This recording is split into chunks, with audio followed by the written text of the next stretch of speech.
Please help me welcome him to the stage. What a man.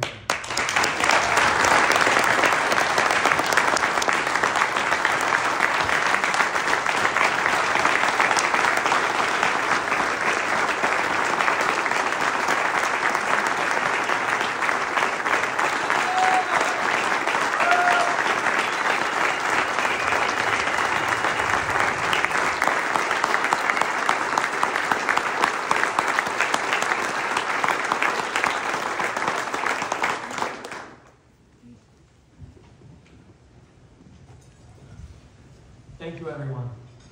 I'm honored to be the recipient of the Wings for Life Inspiration Award. I have the privilege of knowing the Wings for Life founder, Heinz Kindergartner, and have watched this incredible organization's transformation since the early 2000s. I grew up in Northern California. My earliest childhood memories are of wanting to be a professional motocross racer. By the age of 14, and with my parents' support, I was training and riding daily. I was showing promise that my dreams were obtainable. I wanted it so bad that I was willing to sacrifice a normal childhood. I skipped the normal birthday parties, school dances, and hanging out with friends to travel the country racing.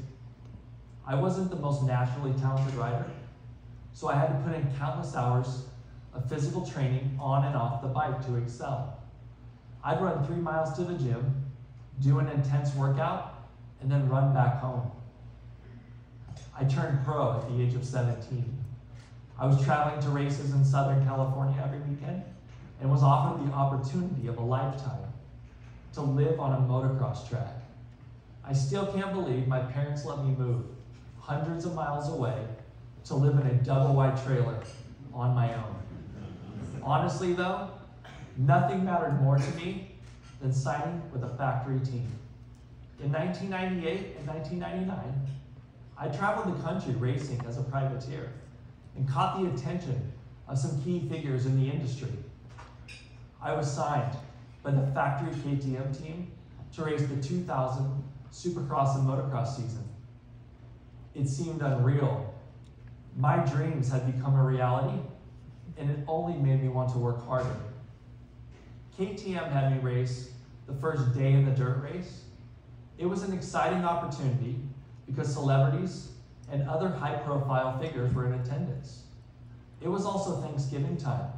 My whole family was in town, seeing me for the first time as a factory rider. I won the first race easily, and I was riding at my all-time best. The second race started out good as well, with me in third place. However, on the first lap, the leader crashed on a jump in front of me. I landed on his bike. I flipped onto my head, breaking my neck. I was diagnosed a C4 quadriplegic, paralyzed from the neck down, having zero movement from the shoulders down, and a trach in my throat, which was used multiple times a day to suction out my lungs. I lost all my independence. Mentally, I was broken.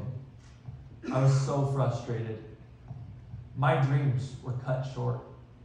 After 5 months, I was released from the hospital, and my family relocated to Southern California to help me learn how to adapt to living life as a quadriplegic. It was then that reality set in. The simple task of getting up and going, that took hours. The hardest thing to grasp after being independent for so long was just asking for help. Over the next year, I continued to struggle through physical therapy, not seeing much return. A year and a half in, I was finally able to gain a little movement in my right arm and have my trach removed. Thankfully, my dad took the role as my caregiver, allowing me to maintain an active lifestyle. In 2005, I became the team manager for a factory supercross team.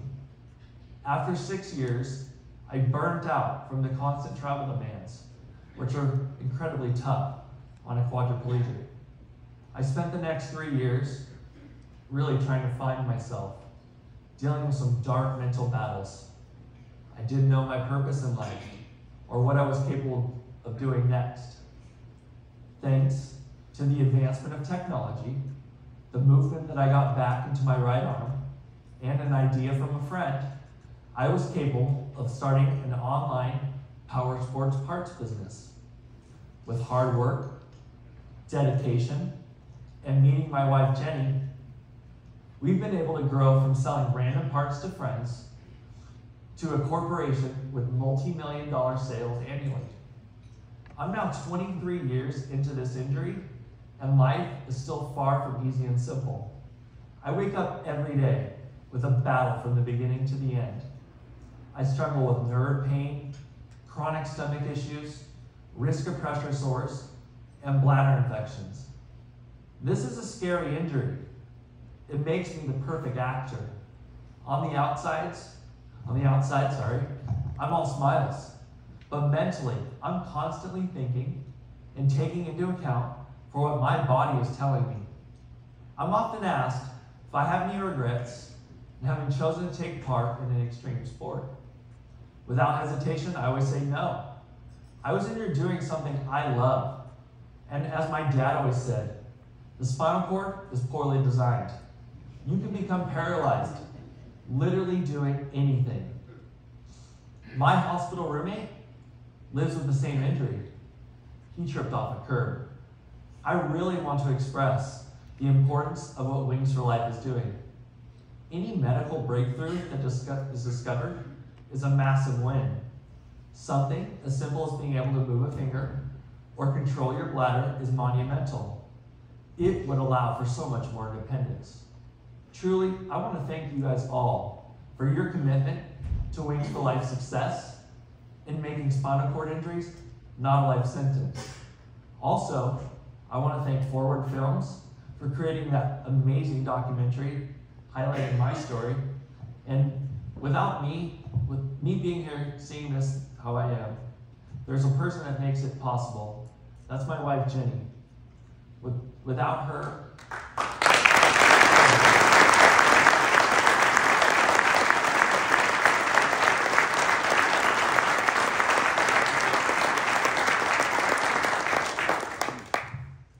there's a lot that goes into the day-to-day struggle of this injury, and she's the one that makes it possible for me to shine. And I love you, and thank you guys for everything. Appreciate it, and let's have some more fun.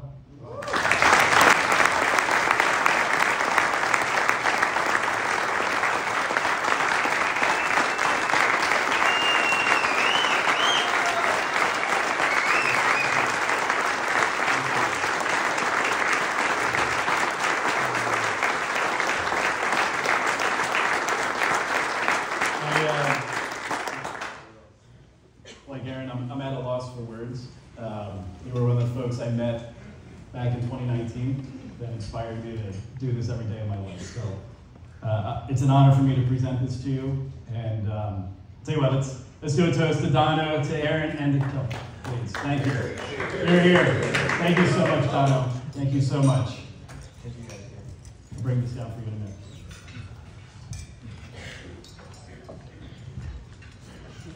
Well, I want to share that our success is really driven by three things, right? When I